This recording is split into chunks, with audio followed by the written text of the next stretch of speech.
L&T మీద ముఖ్యమంత్రి గారి పగ ఈ రోజుది కాదు. మేడిగడ్డ బరాజులో 2 పిల్లర్లు కుంగినాయి. 7th బ్లాక్లో 2 పిల్లర్లు కుంగినాయి. ఇది అక్టోబర్ 2023లో.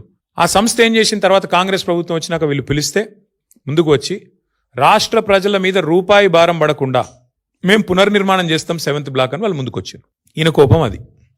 మేడిగడ్డ కొట్టుకపోవాలని నేను చూస్తుంటే కాళేశ్వరం కూలేశ్వరం అయిపోయిందని చెప్పి నేను రోజు మొత్తుకుంటే నాకు లాభం అవుతుంది, కాళేశ్వరం ప్రాజెక్టును బద్నాం చేసి బతుకుదాం అనుకుంటే వీళ్ళు వాళ్ళ సొంత పైసలు పెట్టి రూపాయి అవసరం లేకుండా రాష్ట్ర ప్రజల మీద భారం పడకుండా ఎల్ఎన్టీ సంస్థ మొత్తం కడతానని వస్తే ఇక నేను ఇన్రోల్ చేసిన ప్రచారం అంతా చిల్లర ప్రచారం అని తేలిపోతుంది కదా అనేది ముఖ్యమంత్రి గారి దుగ్ధ. అక్కడ స్టార్ట్ అయింది పంచాయతీ.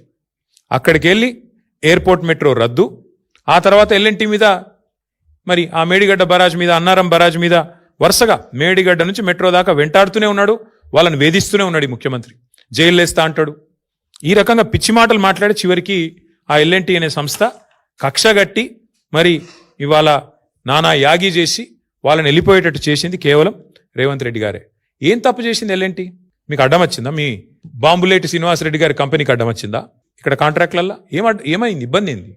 ఇచ్చుకున్నావు కదా నువ్వే. నారాయణపేట కొడంగల్ లిఫ్ట్ ఇరిగేషన్ ప్రాజెక్టులో ఇదే ఎల్ఎన్టీ సంస్థ ఒక అంతర్జాతీయ సంస్థ. ఇది వాళ్ళకట క్వాలిఫికేషన్ లేదంట, బాంబులేటి కంపెనీకి మాత్రం క్వాలిఫికేషన్ ఉందంట. అంటే అంత గొప్ప కంపెనీ బాంబులేటిది, కానీ ఎల్ఎన్టీకి మాత్రం లేదంట.